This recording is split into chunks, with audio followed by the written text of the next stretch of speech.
Hello friends, welcome back.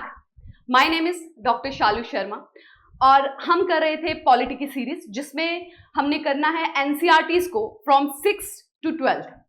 इसी series में हमने एनसीईआरटी की 6th क्लास को स्टार्ट किया था जिसमें से हम 2 चैप्टर्स उसके कंप्लीट कर चुके हैं, that is understanding diversity and discrimination. जिन्होंने भी वो नहीं देखा है वो जाके वो मेरा लेक्चर देख सकते हैं, क्योंकि अगर आप सिंक्रोनाइज वे में चलेंगे तो आपको कंसेप्ट की ज़्यादा अच्छे से अंडरस्टैंडिंग होगी, आपको क्लैरिटी ज़्यादा मिलेगी।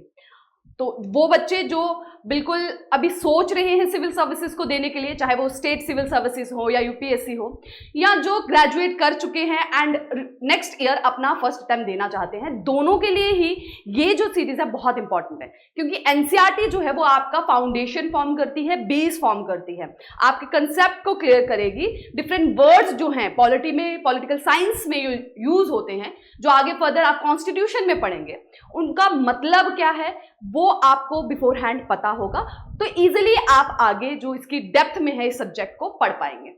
ठीक है, तो आज हम करेंगे चैप्टर 3 एंड चैप्टर 4। ये दोनों चैप्टर जो हैं इंटर रिलेटेड हैं, तो इसीलिए मैं कोशिश करूंगी कि एक ही वीडियो लेक्चर में ये दोनों चैप्टर हमारे कंप्लीट हो जाए। तो क्लास 6 के एनसीईआरटी का जो 3rd चैप्टर है that is government. What is government? So इसमें हम पढ़ेंगे कि गवर्नमेंट क्या है। Just a sec, okay. सो हम पढ़ेंगे कि गवर्नमेंट क्या है। देखिए, जब भी आपसे पूछा जाता है या आपको ये क्वेश्चन आता है कि गवर्नमेंट क्या है, गवर्नमेंट क्या होती है, अब आप में से इस साल जो इलेक्शंस हुए हैं, आप में से मैक्सिमम ने, आई होप कि ऑलमोस्ट सभी ने अपना जो राइट टू वोट है उसे यूज किया होगा और वोट डाला होगा जाके। तो वो वोट किस लिए डाले हैं? To choose the government. तो गवर्नमेंट एक्चुअल में क्या है? What is government? So government की अगर हम बात करें तो गवर्नमेंट एक ऑर्गेनाइजेशन होती है या एक संस्था है जो कि डिसीजन लेती है। क्या लेती है? निर्णय लेती है, डिसीजन लेती है। ठीक है, अब डिसीजन किस बात के? लेट्स टेक एन एग्जांपल कि एक आपको रोड कंस्ट्रक्ट करना है। ठीक है, तो अब हर पर्सन चाहेगा कि उसके घर के पास से वो रोड जाए ताकि उसे दूर ना जाना पड़े किसी व्हीकल को लेने के लिए। ठीक है, तो हर पर्सन की यही जो है नीड होगी कि उसके घर के जितना पास हो उतना अच्छा है रोड का। तो इस बात पे तो कन्फ्लिक्ट हो जाएगा, हर इंसान कहेगा कि मेरे पास होना चाहिए, मेरे पास होना चाहिए। तो इस चीज का डिसीजन कौन करेगा कि जो रोड्स हैं, जो हाईवेज हैं, वो किस रूट पे जाने चाहिए, कहां से निकलने चाहिए, कहां डाइवर्ट होने चाहिए। तो इसका जो निर्णय है उसे लेने के लिए आपके पास एक ऑर्गेनाइजेशन होनी चाहिए, एक संस्था होनी चाहिए, दैट इज गवर्नमेंट। सिर्फ कंस्ट्रक्शन की बात नहीं है, हेल्थ, एजुकेशन, स्कूल्स बनाने हैं, हॉस्पिटल्स बनाने हैं, लॉ एंड ऑर्डर बनाना है, जगह पे बहुत ज्यादा क्राइम हो रहा है, अब क्राइम को कंट्रोल करना है, जो कल्प्रिट्स हैं, जो क्राइम करते हैं उनको सजा दिलानी है। ये सब कौन करेगा? अगर सभी पर्सन्स, एक पूरी सोसाइटी में बहुत से लोग होते हैं, अगर वो सभी लोग मिलकर हर एक चीज का निर्णय लेने लगेंगे तो उसकी इम्प्लीमेंटेशन में देरी हो जाती है। ठीक है, तो वो अपने में से ही एक ऑर्गेनाइजेशन सॉर्ट ऑफ बना लेते हैं जो कि उनके बिहाफ पे डिसीजन लेती है related to all the basic needs. ठीक है, जितनी भी बेसिक नीड जो है सर्वाइवल के लिए चाहिए, चाहे फिर वो हेल्थ से रिलेटेड हो कि हॉस्पिटल्स कहाँ होने चाहिए, गवर्नमेंट हॉस्पिटल कितने होने चाहिए, उसमें क्या क्या फैसिलिटीज होनी चाहिए, एजुकेशन का हो, ठीक है, कि एजुकेशन किस तरह से प्रोवाइड करनी है, कौन सा मोड होना है, क्या उसके फाइनेंसेस रहेंगे, किस तरह से अगर कोई ऐसा पर्सन है जो नहीं अफोर्ड कर सकता है एजुकेशन, बेसिक एजुकेशन, तो उसे किस तरह से उसका जो बेसिक राइट है वो प्रोवाइड किया जाए। तो ये सब जो कंस्ट्रक्शन से रिलेटेड हो गया है ना। So all these need, law and order का हो गया,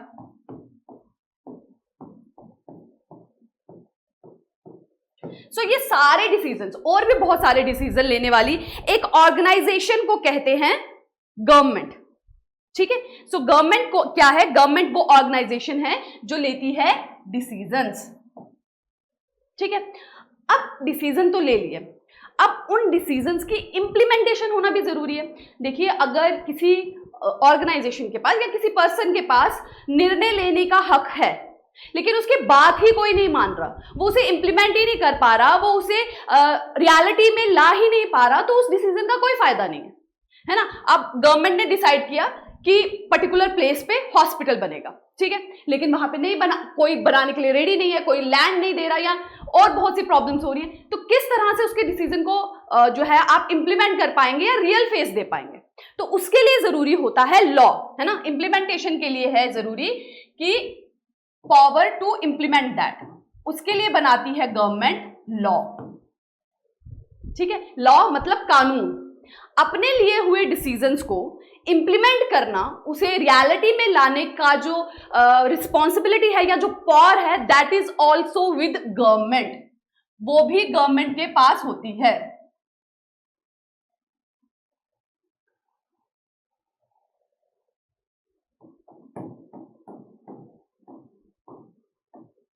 ठीक है, वो भी गवर्नमेंट के पास होती है।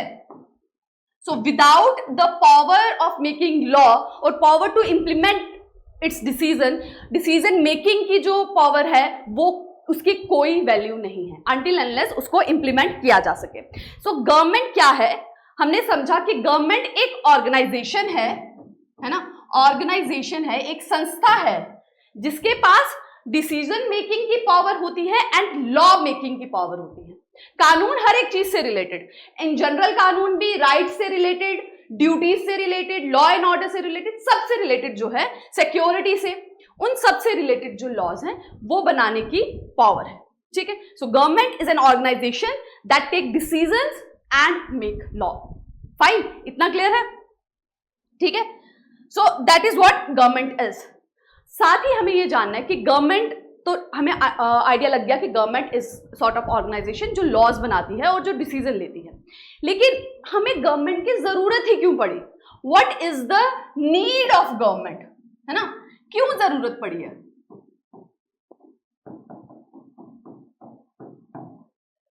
ठीक है, अगर ऐसा होता कि सपोज जैसे अगर आप प्रिमिटिव एंशिएंट इंडिया को ले लें या प्रिमिटिव हमारी सिविलाइजेशन को ले लें, तो वहां आप देखिए गवर्नमेंट जो आज के फॉर्मल वे में गवर्नमेंट है उसका थोड़ा सा इनफॉर्मल वे आपको वहां पे देखने को मिलेगा। जनरली क्या होता है कि जो एज वाइज एल्डर पीपल होते हैं सोसाइटी में, वो लोग इकट्ठे होके डिसीजन ले लेते हैं प्रॉपर जो वेलफेयर है सोसाइटी का उसके लिए, ठीक है। इस तरह से हुआ करता था, सॉर्ट ऑफ फॉर्मल ऑर्गेनाइजेशन नहीं थी कि कोई मिनिस्टर्स होंगे, इस तरह से पार्लियामेंट होगी, उस तरह से कुछ नहीं होता था। Just by the way of age उन्हें कंसीडर कर लिया जाता था कि दे नो बेटर और वो वेलफेयर के लिए डिसीजन ले सकते हैं, ठीक है। उसको आप प्रिकर्सर ऑफ जो फॉर्मल गवर्नमेंट है उसके हिसाब से कह सकते हो। लेकिन जरूरत ही क्यों पड़ी है कि एक ऑर्गेनाइजेशन हो जो डिसीजन भी ले हमारे लिए और जो लॉ भी बनाए? सो देखिए कि जब भी कोई नेसेसिटी की या सर्विस की जरूरत पड़ती है, जैसे हेल्थ की, एजुकेशन की या किसी भी चीज की जरूरत पड़ती है, तो ये डिसीजन लेना कि किस तरह से रिसोर्सेज का इस्तेमाल किया जाए, है ना। रिसोर्सेज जो हैं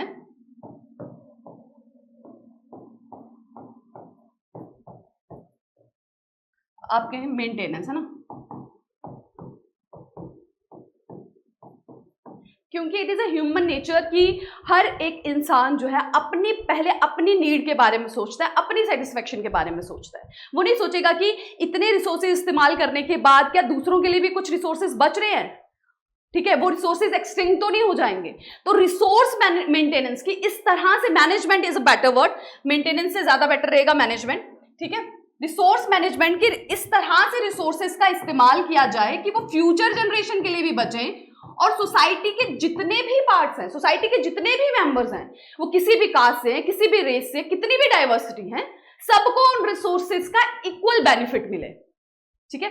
रिसोर्सेज मैनेजमेंट हो, हर एक को रिसोर्स का जो बेनिफिट है वो प्रॉपर मिले, उसके लिए हमें चाहिए गवर्नमेंट। दूसरा हमें चाहिए डिसीजन के लिए कि एक सिंगल डिसीजन, जब भी कंफ्लिक्ट होता है, जब भी किसी चीज मुद्दे पर निर्णय लेना है, हेल्थ, एजुकेशन, सिक्योरिटी, प्रोटेक्शन, किसी भी चीज पे लेना है, तो डिसीजन लेने के लिए एक ऑर्गेनाइजेशन जिसकी जो है बात सभी लोग माने। थर्ड है आपको प्रोटेक्शन प्रोवाइड करने के लिए। जब भी वॉर जैसी सिचुएशन आ जाती है या थ्रेट होता है इंटीग्रिटी को, सॉवरेनिटी को, देश की संप्रभुता को थ्रेट होता है बाहरी देशों से या इंटरनली कन्फ्लिक्ट की वजह से, बहुत से रीजंस होते हैं, कम्युनलाइजेशन की वजह से, जब राइट्स होने लगे या एक्सटर्नल थ्रेट की वजह से, जब भी सिचुएशन ऐसी आ जाए कि लॉ एंड ऑर्डर जो है वो स्टेक पे आ जाए, उस टाइम पे गवर्नमेंट का रोल होता है प्रोटेक्शन प्रोवाइड करना। ठीक है, तब एक ऐसी ऑर्गेनाइजेशन होनी चाहिए जिसके पास पावर हो, जो लोगों के राइट्स को उस टाइम के लिए कर्टेल कर पाए, ले सके और लोगों को प्रोटेक्शन और सिक्योरिटी प्रोवाइड कर सके।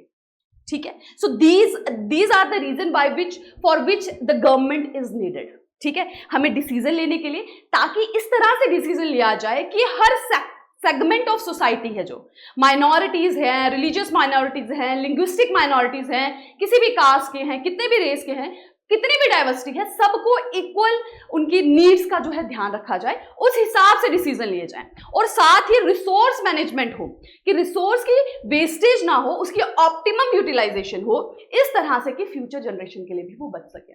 और protection at the time of war या कोई भी ऐसी सिचुएशन आए जब सिक्योरिटी को हार्म हो, उस टाइम पे गवर्नमेंट कोई एक ऐसी ऑर्गेनाइजेशन चाहिए जो प्रोवाइड करे प्रोटेक्शन।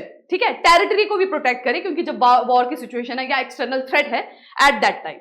ठीक है, ओके, सो जो मैंने आपको बताया अभी कि गवर्नमेंट क्या होती है, उसी को उसका जिस्ट जो है, जैसे मैंने आपको बताया था कि एनसीईआरटीज पढ़ने के लिए आपके पास उसकी बुक होना जरूरी है। जो मैं आपको समझाऊंगी पहले आप वो समझेंगे, then you will read the complete NCERTs, और उसमें जितना भी इंपॉर्टेंट पॉइंट्स है उन्हें आप अंडरलाइन कर लेंगे, और जब भी रिवीजन करेंगे तब आप उन इंपॉर्टेंट पॉइंट्स को ही रिवाइज करेंगे। ठीक है, तो जिस्ट जो है गवर्नमेंट का, वही मैंने यहां पर मेंशन किया है। ठीक है, नाउ नेक्स्ट पॉइंट जो हमें समझना है वो है कि कितने लेवल पे गवर्नमेंट काम करती है। ठीक है, गवर्नमेंट के कितने लेवल्स होते हैं।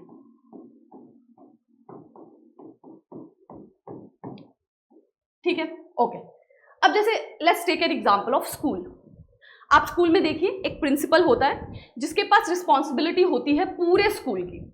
ठीक है, लेकिन प्रिंसिपल अपने रूम में बैठ के हर एक क्लास का नीड को या हर एक क्लास की मॉनिटरिंग नहीं कर सकता।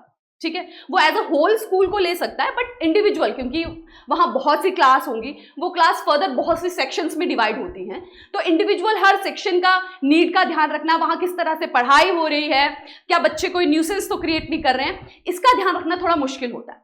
तो प्रिंसिपल फर्दर अपनी फर्दर क्लासेस के लिए बना देते हैं क्लास टीचर्स। ठीक है, जो हर एक क्लास में एक क्लास टीचर होता है जो दैट पर्टिकुलर क्लास का ध्यान रखता है। फिर क्लास टीचर के भी नीचे बच्चों के ही अंदर से चुना जाता है एक क्लास मॉनिटर या क्लास रिप्रेजेंटेटिव, जो बच्चों की नीड, क्योंकि वो खुद एक स्टूडेंट है, वो बेहतर जानता है कि क्या नीड्स हैं, क्या जरूरत है, क्या वो डिमांड्स है उनकी, तो रखा जाता है क्लास मॉनिटर। ठीक है, तो इस तरह से जो हम सभी स्कूल्स में पढ़े हैं और ये सिस्टम हम सभी ने देखा है। ठीक है, प्रिंसिपल है, then there is teachers, class teachers, and then comes the monitor. Similarly हमारी जो गवर्नमेंट है वो भी 3 स्टेजेस पे काम करती है। ठीक है, एक करती है नेशनल लेवल पे, second is at state level, और third is at local level. Local level हो गया विलेजेस या फिर टाउन्स। ठीक है,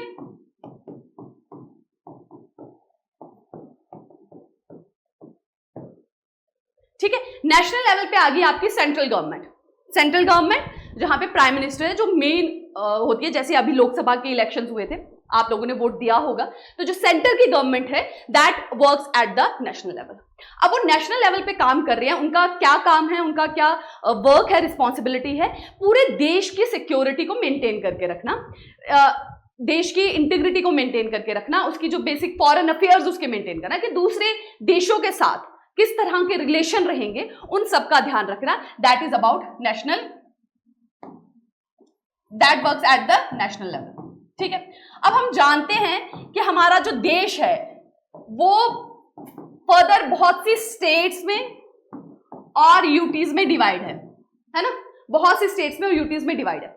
तो अब सेंट्रल गवर्नमेंट जो नेशनल गवर्नमेंट है वो तो सेंटर के लेवल पे काम करती है, वो सभी स्टेट्स की देखरेख करती है, सभी स्टेट्स की आप फाइनेंसिस का ध्यान हो गया कि किसको कितने पैसे की जरूरत है, टेरिटरी को उसकी हिफाजत की जरूरत है, सिक्योरिटी की, कम्युनिकेशन की, ये सब चीजें जो है वो सेंट्रल लेवल पे देखे जाते हैं। फॉरेन अफेयर्स, दूसरी कंट्रीज के साथ हमारे रिश्ते, ठीक है। अब आ गई स्टेट्स की बारी और यूटीज की बारी। अब डिफरेंट स्टेट्स हैं और हमारे देश में तो हम पहले ही पढ़ चुके हैं फर्स्ट और सेकंड चैप्टर में कि कितनी डाइवर्सिटी पाई जाती है। कोई नॉर्दर्न प्लेन में है जहां पे बहुत ठंड है, कोई कोस्टल एरियाज में है, उनका क्यूजीन, उनका फूड, उनका क्लोथिंग डिफरेंट है, उनकी नीड्स डिफरेंट है। तो एक गवर्नमेंट जो सेंटर में बैठी है, दिल्ली में बैठी है, वो किस तरह से जान पाएगी कि हिमालयन स्टेट की क्या नीड है या कोस्टल एरियाज की क्या नीड्स है? वो किस तरह दिल्ली में बैठ के ये पहचान पाएंगे? वो तो जो उस पर्टिकुलर स्टेट में हैं लोग, वो ज्यादा बेटर तरीके से जान पाएंगे। दैट्स वाई फर्दर जो नेशनल गवर्नमेंट है उसके लोअर लेवल पे आ जाती है स्टेट गवर्नमेंट, ठीक है। इन सभी स्टेट्स और यूटीज पे जो हेड होते हैं दैट इज स्टेट गवर्नमेंट, जिसमें आते हैं चीफ मिनिस्टर्स, ठीक है। ये आ गया आपका सेकेंड लेवल जो वर्क करते हैं eight the level of state और यूटी, ठीक है। अब सेंटर पे देख लिया, सभी स्टेट्स और यूटीज का ध्यान रख रहा है सेंट्रल गवर्नमेंट, अपनी स्टेट्स का, एक पर्टिकुलर स्टेट का ध्यान रख रहा है। जैसे आप ले ले एग्जाम्पल, महाराष्ट्र की स्टेट है तो महाराष्ट्र गवर्नमेंट है वहां पर, वेस्ट बंगाल की है तो वेस्ट बंगाल गवर्नमेंट है, तो इंडिविजुअल अपनी अपनी स्टेट का ध्यान रख रही हैं स्टेट गवर्नमेंट। अब फर्दर स्टेट में भी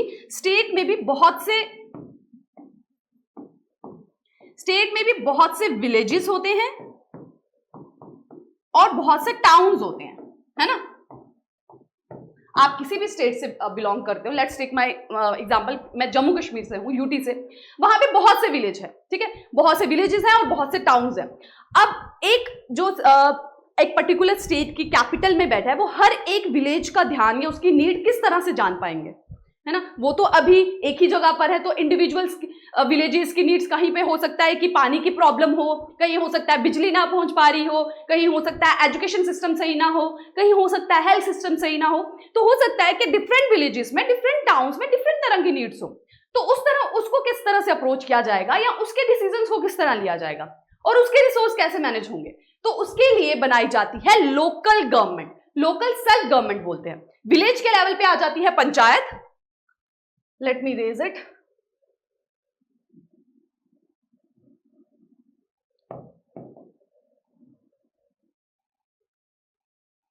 ओके, सो विलेज के लेवल पे आ जाती है पंचायत, ठीक है। आप में से कोई अगर विलेज गया होगा, विलेज में रहा होगा, उन्होंने एक्सपीरियंस किया होगा विलेज में रहने का, तो वो उन्होंने पंचायत देखी होगी। वहां पे जो उनके जो डिसीजंस हैं या उनके नीड्स का जो ध्यान है वो दैट गवर्नमेंट रखती है। कौन रखती है? पंचायत, ठीक है। पंचायत है, चुनी जाती है, उन्हीं के मेंबर्स के द्वारा चुना जाता है और वो जो भी लोकल पीपल्स की नीड होती है वो पंचायत को बताते हैं और पंचायत उनकी नीड को फुलफिल करते हैं, ठीक है। ये लोकल गवर्नमेंट को जो फाइनेंस चाहिए वो स्टेट गवर्नमेंट के पास थ्रू आता है, स्टेट गवर्नमेंट को जो फाइनेंस चाहिए, स्टेट गवर्नमेंट को जो प्रॉब्लम होती है, it ask to national government, ठीक है। तो ये तीनों जो हैं अपने अपने लेवल पे काम करते हैं। अब एक चीज और ध्यान रखने की जरूरत है, साथ ही टाउन के लेवल पे आ जाती है म्युनिसिपल कॉर्पोरेशन, है ना। म्युनिसिपल कॉर्पोरेशन, म्युनिसिपैलिटी, अगर आप सिटीज में रहते हैं तो आपने म्युनिसिपल कॉर्पोरेशन, म्युनिसिपैलिटी के बारे में सुना होगा, जो आपकी सफाई का ध्यान होगा, ये जो वेस्ट मटेरियल है इनको इकट्ठा करते हैं, हेल्थ देते हैं, बाकी चीजों का ध्यान रखते हैं, सिटीज की सारी फैसिलिटीज का ध्यान रखते हैं, that comes for the municipal corporation, ठीक है। अब ये डिफरेंट लेवल पे गवर्नमेंट काम करती है, ये तीनों लेवल ऑफ गवर्नमेंट की अपनी अपनी पावर है, ठीक है। ऐसा नहीं है कि हर डिसीजन लेने के लिए लोकल गवर्नमेंट को स्टेट के पास जाना पड़ेगा, नहीं, उनके अपने अपने एरिया हैं। लाइक हमने स्कूल का एग्जांपल लिया, ठीक है। अब क्लास टीचर जो हैं कुछ डिसीजन खुद से ले सकते हैं क्लास के बारे में, ठीक है, क्लास के स्टूडेंट्स के बारे में, किस तरह से पीरियड्स आएंगे या किस तरह से कौन सा टीचर पढ़ाएगा, किस तरह से होगा, वो माइनर से डिसीजन जो है क्लास टीचर ले सकता है और जो मॉनिटर है वो भी स्टूडेंट्स की जो बात है उनको रिप्रेजेंट आगे कर सकता है, ठीक है। और जो पूरे स्कूल के लेवल पे जो डिसीजन लेना है that is taken by principal. उसी तरह से लोकल गवर्नमेंट जो है विलेज लेवल पे कुछ एरियाज इनके बना दिए गए हैं जिसपे ये खुद से डिसीजन ले सकते हैं, इन्हें किसी की परमिशन लेने की जरूरत नहीं है। तो कुछ एरियाज पे इनको ऑटोनॉमी है, ऑटोनॉमी मतलब आप एक तरह से कर ले फ्रीडम ऑफ डिसीजन, ठीक है, वो ये ले सकते हैं। फाइनेंसेस कुछ इनको मिलेंगे, इनको एरियाज दिए गए हैं जिससे ये पैसा जनरेट कर सकते हैं, लाइक टैक्सेस वगैरह लेके। बाकी इनको फाइनेंस स्टेट गवर्नमेंट से मिलेंगे और स्टेट गवर्नमेंट को मिलेगा नेशनल गवर्नमेंट से। स्टेट गवर्नमेंट के भी कुछ एरियाज हैं जहां पे वो without any interference of central government अपने डिसीजन ले सकती है, ठीक है। और नेशनल गवर्नमेंट पे तो इंटरफेरेंस वैसे भी लोअर लेवल ऑफ गवर्नमेंट्स नहीं कर सकती, ठीक है। So that is about the levels of government, जो यहां पर मैंने मेंशन किया है। 3 लेवल पे गवर्नमेंट हमारी काम करती है, that is national level, state level and local level, ठीक है। लोकल लेवल पे जैसे मैंने आपको बताया, panchayat at the level of village और municipal corporation at the level of towns, ठीक है। ओके, नेक्स्ट आता है टाइप्स ऑफ गवर्नमेंट, ठीक है। अब गवर्नमेंट हमने जान लिया कि क्या है, एक ऑर्गेनाइजेशन है जो डिसीजन लेती है, जो लॉज बनाती है। क्यों चाहिए भाई? इसलिए चाहिए ताकि हर इंसान की जो नीड है वो फुलफिल हो, ठीक है। डाइवर्सिटी तो हमारी सोसाइटी में है ही है, पर वो डिस्क्रिमिनेशन जो है डाइवर्सिटी की बेस पे वो मिनिमाइज हो पाए, इसलिए एक गवर्नमेंट होती है जो इस तरह से डिसीजन लेती है कि सब सोसाइटी के सेगमेंट्स की नीड्स को फुलफिल किया जा सके, रिसोर्स के ऑप्टिमम यूटिलाइजेशन हो सके और साथ ही प्रोटेक्शन प्रोवाइड की जा सके। फिर हमने जाना कि किस किस लेवल पे ये काम करते हैं। नाउ वी विल लुक कि what are the types of government. तो 2 टाइप की गवर्नमेंट होती हैं ब्रॉडली, है ना। एक है डेमोक्रेसी और दूसरी है मोनार्की, ठीक है। डेमोक्रेसी में क्या होता है, लोग अपनी गवर्नमेंट खुद चुनते हैं, जैसा कि हमारे देश में है, by the people and for the people, है ना।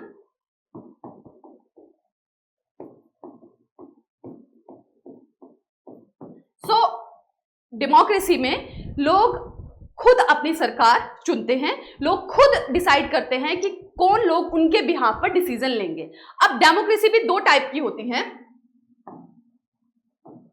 वन इज डायरेक्ट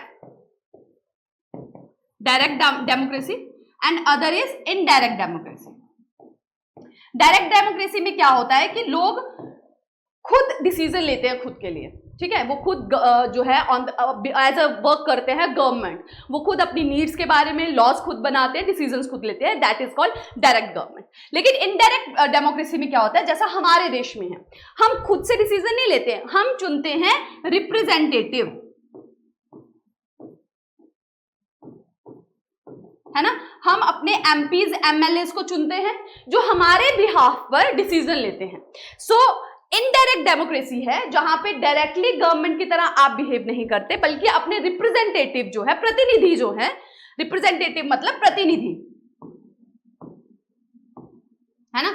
अपने प्रतिनिधि आप चुनते हैं, रिप्रेजेंट करते हैं जो आपको और जो आपके बिहाफ पे डिसीजन लेते हैं। सो that is called indirect democracy, ठीक है। और इनडायरेक्ट डेमोक्रेसी को ही आज की दुनिया में रिप्रेजेंटेटिव गवर्नमेंट कहा जाता है या रिप्रेजेंटेटिव डेमोक्रेसी कहा जाता है, जहां पे आपने मेंबर्स को चुना आपने, क्योंकि पॉइंट ये है कि पॉपुलेशन बहुत ज्यादा है, डाइवर्सिटी बहुत ज्यादा है, और ऐसा नहीं हो सकता कि हर इंसान डिसाइड करे, तो उसकी वजह से जो है केओस बहुत ज्यादा हो जाएगा, कन्फ्लिक्ट बहुत ज्यादा हो जाएगा। इसलिए वो रिप्रेजेंटेटिव अपने चुनते हैं जो उनके बिहाफ पर डिसीजन लेते हैं, और इन केस अगर रिप्रेजेंटेटिव सही तरीके से काम ना करे तो वो उन्हें चेंज भी कर लेते हैं, because government is chosen for a fixed tenure, ठीक है।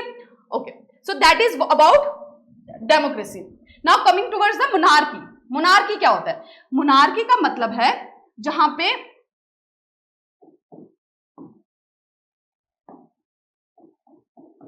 पे किंग और क्वीन जो है रूल करते हैं।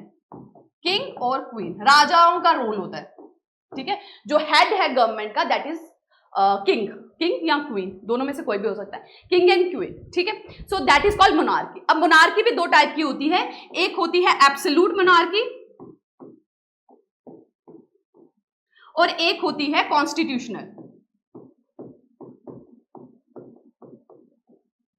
एब्सोल्यूट मोनार्की में क्या होता है कि head of the government king और क्वीन है, उसको एडवाइस करने के लिए एक स्मॉल ऑर्गेनाइजेशन होगी, स्मॉल ग्रुप होगा, बट जो किंग है he is not bound to the advice of its group.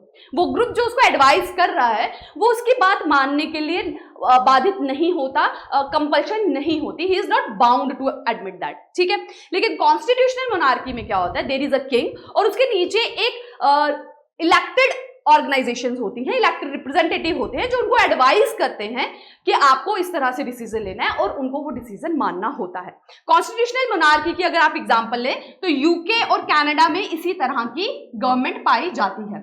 आप देखें हेड में क्वीन है और पार्लियामेंट्री फॉर्म ऑफ गवर्नमेंट भी है, ठीक है। इलेक्शंस भी होते हैं, कैबिनेट भी होता है और वो एडवाइस करते हैं क्वीन को डिसीजन लेने पे और उनको वो चीजें माननी होती हैं। एब्सोल्यूट की आप सऊदी अरेबिया में एग्जांपल देख सकते हैं, ठीक है, जहां किंग है, एडवाइस के लिए वहां पे भी ग्रुप है बट वो बाउंड नहीं है उनकी एडवाइजरी को मानने के लिए। फाइन, क्लियर है डेमोक्रेसी और मोनार्की? ओके, ठीक है। So that is about, yes, okay, types of government में democracy and monarchy. Fine, next हमें इसमें देखना है कि एक गवर्नमेंट को सक्सेसफुल बनाने के लिए क्या चीज जरूरत है, कि अगर आपको democracy, because the best form of government जो मानी जाती है अभी तक दैट इज डेमोक्रेसी, अब उस डेमोक्रेसी को कि वो सक्सेसफुल हो और वो अच्छी तरह से काम कर सके उसके लिए क्या जरूरी है? उसके लिए सबसे ज्यादा जरूरी होता है राइट टू वोट।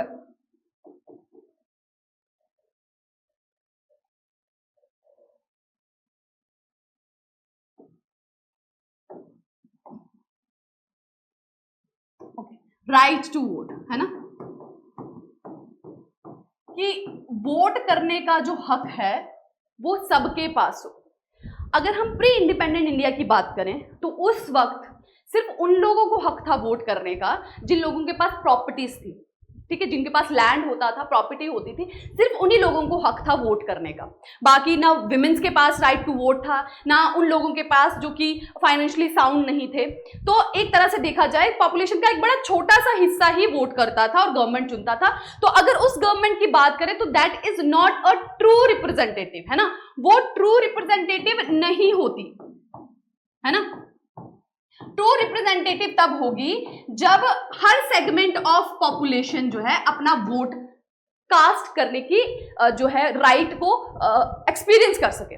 इसीलिए गांधी जी ने कहा था इन 1931 अपने न्यूज़पेपर में, दैट इज यंग इंडिया, ठीक है, 1931 में जो न्यूज़पेपर यंग इंडिया था वहां गांधी जी ने कहा था कि राइट टू वोट जो है वो इस बेस पे नहीं दिया जाना चाहिए कि किसके पास कितनी प्रॉपर्टी है, फाइनेंसेस है, बट ये इस बेस पे होना चाहिए कि कौन किसका कैसा कैरेक्टर है और कौन कितना कैपेबल है अपनी गवर्नमेंट चुनने के लिए। तो it should not be based on the finance और हर एक इंसान के पास होना चाहिए राइट टू वोट, ठीक है। सो हर एक को जो राइट टू वोट मिलता है उसी को कहा जाता है यूनिवर्सल एडल्ट फ्रेंचाइज। क्या कहा जाता है? Universal adult franchise.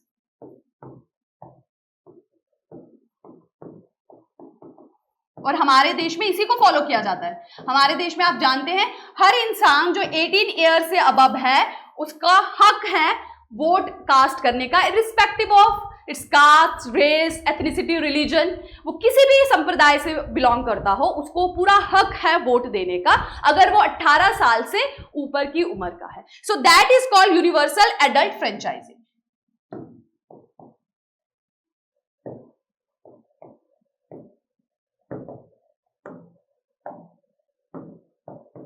Universal adult franchise. So किसी भी डेमोक्रेसी को सक्सेसफुल बनाने में जो सबसे इंपॉर्टेंट रोल निभाते हैं वो होती हैं इलेक्शंस, और इलेक्शंस को भी जो प्रिकर्सर है इलेक्शन का भी, उसकी सक्सेसफुल इलेक्शन का भी, वो है right to vote, that is through universal adult franchise, ठीक है। हर एक को इरिस्पेक्टिव ऑफ उसकी कास्ट, कलर के उसे मिले वोट कास्ट करने की right, so that is called universal adult franchise,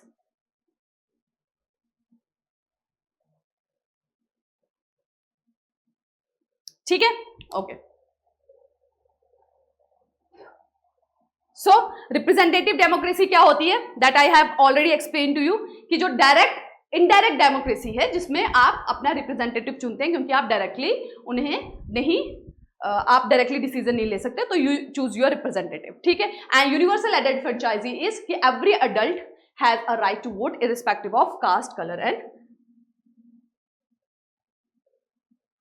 6. Fine. So that is called universal adult franchisee, and universal adult franchise is responsible for the success of democracy. अगर इस चीज को follow नहीं किया जा रहा देन डेमोक्रेसी जो है वो ट्रू रिप्रेजेंटेटिव नहीं होगी.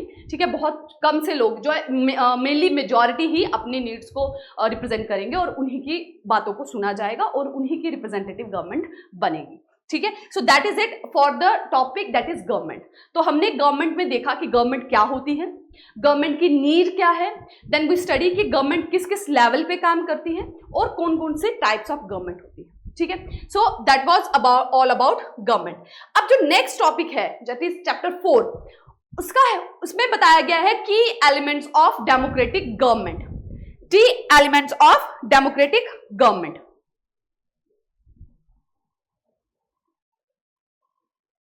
ठीक है, सो डेमोक्रेटिक गवर्नमेंट हमने जैसे जाना अभी, इस चैप्टर में हमने देखना है कि डेमोक्रेटिक गवर्नमेंट क्या होती है.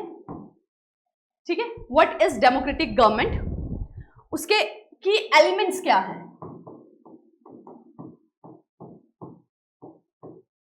एंड की एलिमेंट्स जो हैं उसके वन है participation, second is conflict resolution,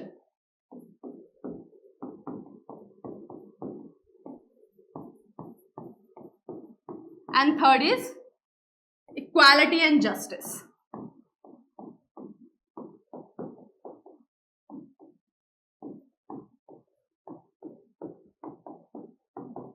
ठीक है, so that is what we need to read in this chapter. ठीक है, डेमोक्रेटिक गवर्नमेंट क्या है और उसके की एलिमेंट्स क्या है. सो डेमोक्रेटिक गवर्नमेंट जैसा हम पिछली स्लाइड पे पढ़ चुके हैं, दीज आर ऑफ 2 टाइप्स, जिसमें आती है direct and indirect. Direct government, direct democracy and indirect democracy. और इनडायरेक्ट डेमोक्रेसी को ही आप कहते हैं रिप्रेजेंटेटिव गवर्नमेंट, जिसमें आप अपने रिप्रेजेंटेटिव को चुनते हैं, डायरेक्टली आप गवर्नमेंट फॉर्म नहीं करते या डायरेक्टली आप डिसीजंस नहीं लेते. अब एक डेमोक्रेसी की सक्सेस के लिए, जैसा हम पिछली स्लाइड में डिस्कस कर रहे थे, उसी को कंटिन्यू करेंगे. क्या क्या चीजें जरूरी हैं. सबसे पहला है पार्टिसिपेशन, कि हर पर्सन, सोसाइटी का हर पर्सन गवर्नमेंट फॉर्मेशन में पार्टिसिपेट करे, चाहे वह विमेन हो, चाहे वो माइनॉरिटीज हो, किसी भी रिलीजन का हो, वो पार्टिसिपेट करे. So it will work through universal adult franchise.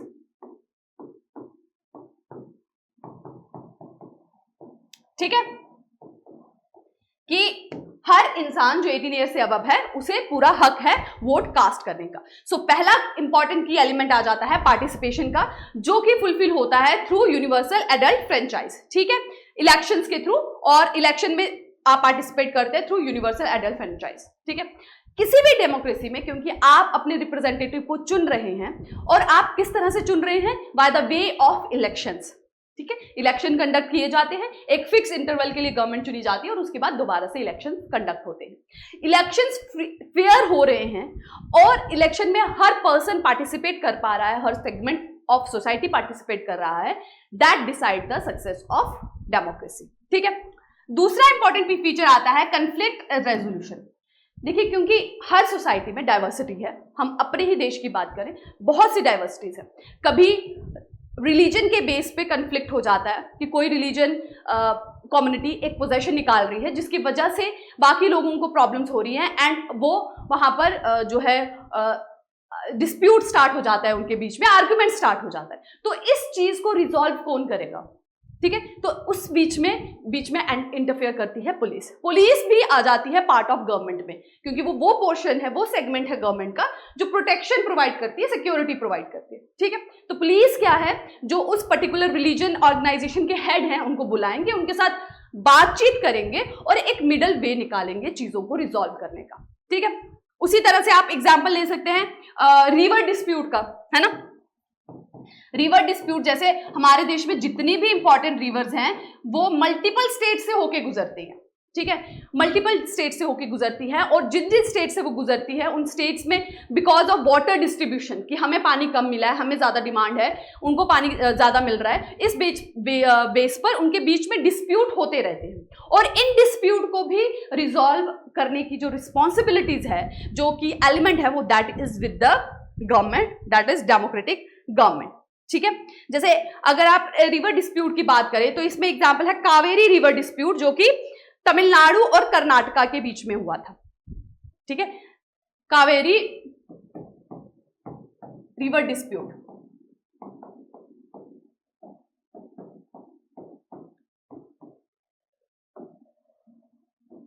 Tamil Nadu और कर्नाटका के बीच में। ठीक है, it was because of the water distribution,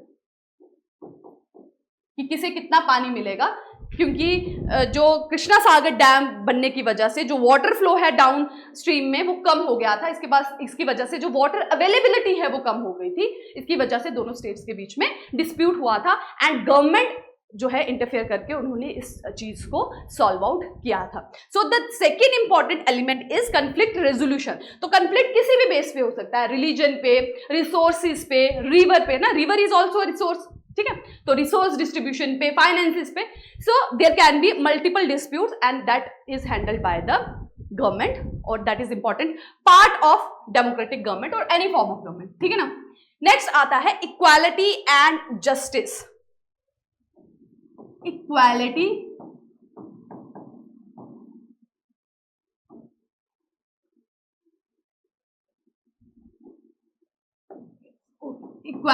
and justice. This is also a key element of democratic government और democracy. डेमोक्रेसी एक ऐसी गवर्नमेंट है जिसमें आप खुद अपने रिप्रेजेंटेटिव्स चुनते हैं। ठीक है, तो आप सभी मेंबर्स जो हैं उसमें पार्टिसिपेट कर रहे हैं। मैक्सिमम विमेन्स, डिफरेंट सोसाइटीज के, डिफरेंट रेसेस के, डिफरेंट एथनिसिटीज के, they are participating. Conflict resolution भी हो रहा है क्योंकि हर एक के मेंबर्स हैं, तो वो उनको रिप्रेजेंट करेंगे, उनकी नीड को रिप्रेजेंट करेंगे एंड एक मिडल जो सोल्यूशन है उसको फाइंड आउट करेंगे। ठीक है, now equality and justice. Equality का क्या मतलब होता है? बराबरी, कि एवरी पर्सन इज इक्वल, सबकी नीड्स को फुलफिल किया जाए और इक्वली इंपॉर्टेंस मिले। और जस्टिस क्या होता है? न्याय, है ना, इसको आप बराबरी बोले है ना। सो न्याय एंड बराबरी, equality, that all people are equal. अब हमारे देश में आप देखें माइनॉरिटीज भी बहुत कम्युनिटीज पाई जाती है। माइनॉरिटीज क्या हो गए? जिनकी जो पॉपुलेशन है वो कम है। ठीक है, अब अगर कुछ रिलीजन ऐसा है जिसमें उस रिलीजन, पर्टिकुलर रिलीजन को फॉलो करने वाले लोगों की जो पॉपुलेशन है दैट इज वेरी लेस, तो आप उसे रिलीजियस माइनॉरिटी कहते हैं। कोई लैंग्वेज है, उसे बोलने वाले बड़े कम लोग हैं, तो उसको लिंग्विस्टिक माइनॉरिटी कहते हैं। हमारे देश में इन्हीं तरह की दो माइनॉरिटीज को पहचाना जाता है, दैट इज एक होती है रिलीजियस और दूसरी होती है लिंग्विस्टिक। ठीक है, अब आप ये देखिए कि क्योंकि वो लोग कम हैं तो उनके रिप्रेजेंटेटिव भी कम ही होंगे, क्योंकि वो खुद ही पॉपुलेशन में कम हैं, तो वो अपने रिप्रेजेंटेटिव को तो कम ही चुन पाएंगे ना। तो वो उनकी जो मेंबर्स जो रनिंग गवर्नमेंट में होंगे वो भी कम ही होंगे, वो भी माइनॉरिटीज में ही होंगे, तो उनको इक्वालिटी किस तरह से मिलेगी? So that equality is guaranteed by the main government, that is democratic government. ठीक है, कुछ ऐसे हक उनको स्पेसिफिकली हक दिए जाते हैं इन माइनॉरिटीज से, जिससे ये इंश्योर किया जाए कि उनसे किसी तरह की जो डिस्क्रिमिनेशन है वो ना हो, और जो जस्टिस है उसे भी इंश्योर किया जा सके। फाइन, ठीक है, और जस्टिस को भी इंश्योर किया जा सके।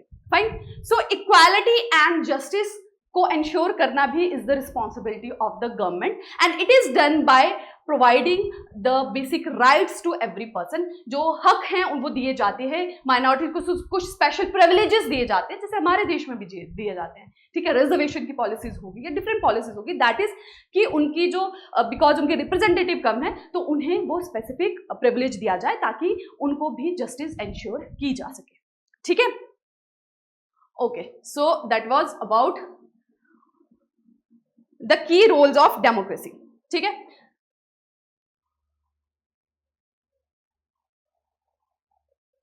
सो हमने इस चैप्टर में इस चीज को अंडरस्टैंड किया कि डेमोक्रेसी में व्हाट इज डेमोक्रेसी, जो हम प्रीवियस चैप्टर में भी अंडरस्टैंड कर चुके थे। That is it is of two parts, it is of two types, that is direct and indirect. और जो हमारी डेमोक्रेसी है जो हमारे देश में फॉलो की जाती है that is representative democracy, that is indirect democracy. फिर हमने देखा कि एलिमेंट्स क्या हैं, जिसमें हमने जाना कि पहला इज पार्टिसिपेशन, जो इलेक्शन के थ्रू होगा, जिसमें इलेक्शंस का फ्री एंड फेयर होना is very important. And second कि हर एक पर्सन को वोट कास्ट करने का राइट मिले, that is universal adult franchise. And second was that is about participation के बाद the important feature was about need to resolve conflict, कि कंफ्लिक्ट को रिजॉल्व किया जाए, किसी तरह से किसी भी रिसोर्स मैनेजमेंट को लेकर या किसी भी चीज को लेकर अगर कंफ्लिक्ट हो रहा है तो उसे मैनेज किया जा सके। And third was the equality and justice. इसका एक एग्जांपल जो मेंशन किया गया है बुक में, that is about the African communities. ठीक है, अफ्रीका में 3 टाइप की कम्युनिटी पाई जाती थी। एक तो वहां के नेटिव, ठीक है, दैट वाज ब्लैक, ठीक है, और दूसरे जो वाइट पीपल आए फॉर द रूलिंग, और तीसरे जो कि लेबर क्लास माइग्रेट की गई इंडिया से। ठीक है, लेबर क्लास और ट्रेडर्स जो माइग्रेट हुए इंडिया से। तो 3 तरह की जो पॉपुलेशन है वो वहां पे पाई जाती थी। और वहां पे जनरली जो भी गवर्नमेंट जिस तरह के भी रूल्स बनाए जाते थे, that was very racial, apartheid type of जो थी गवर्नमेंट थी। वहां पे इस तरह से कि कौन पर्सन व्हाइट है और कौन ब्लैक है, उस बेसिस पे उनको राइट्स अलॉट किए जाते थे। जो ब्लैक पर्सन है, they were not allowed to cast vote, उनको वोट करना भी अलाउड नहीं था, उनको इलेक्शन लड़ना भी अलाउड नहीं था, उनको गवर्नमेंट फॉर्म करना भी अलाउड नहीं था। तो इसीलिए नेल्सन मंडेला ने जो है फिर मूवमेंट चलाई और इस चीज को इरेडिकेट कराया। ठीक है, गांधी जी ने भी बहुत इंपॉर्टेंट रोल प्ले किया इस चीज में। सो that was to remove the inequality or injustice or to ensure equality and justice. So democratic government जो है, क्योंकि हर पर्सन को अपना रिप्रेजेंटेटिव जो है वो उसे शो कर रहा है, तो डेमोक्रेटिक गवर्नमेंट का बहुत इंपॉर्टेंट रोल होता है अपने हर मेंबर को इक्वालिटी और जस्टिस प्रोवाइड करना।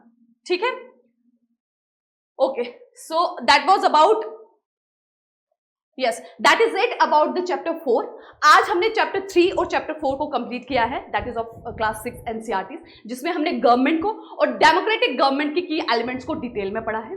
सो that is it from my side. Next video lecture में हम पढ़ेंगे नेक्स्ट चैप्टर को। Till then take care and thank you.